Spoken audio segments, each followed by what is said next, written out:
Ésaïe, chapitre 6.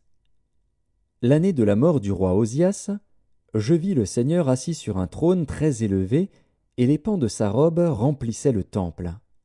Des séraphins se tenaient au-dessus de lui. Ils avaient chacun 6 ailes, 2 dont ils se couvraient la face, 2 dont ils se couvraient les pieds, et 2 dont ils se servaient pour voler. Ils criaient l'un à l'autre, et disaient « Saint, Saint, Saint est l'Éternel des armées. Toute la terre est pleine de sa gloire. » Les portes furent ébranlées dans leurs fondements par la voix qui retentissait, et la maison se remplit de fumée.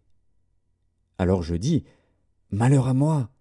Je suis perdu, car je suis un homme dont les lèvres sont impures.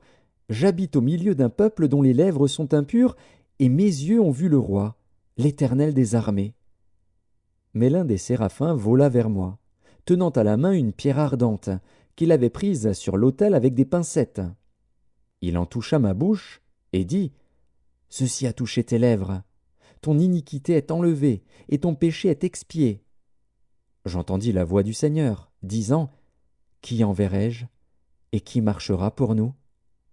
Je répondis, « Me voici, envoie-moi. » Il dit alors, « Va, et dis à ce peuple, vous entendrez, et vous ne comprendrez point. Vous verrez, et vous ne saisirez point. Rends insensible le cœur de ce peuple, endurcis ses oreilles, et bouche-lui les yeux, pour qu'il ne voie point de ses yeux, n'entende point de ses oreilles, ne comprenne point de son cœur, ne se convertisse point et ne soit point guéri. Je dis, Jusqu'à quand, Seigneur?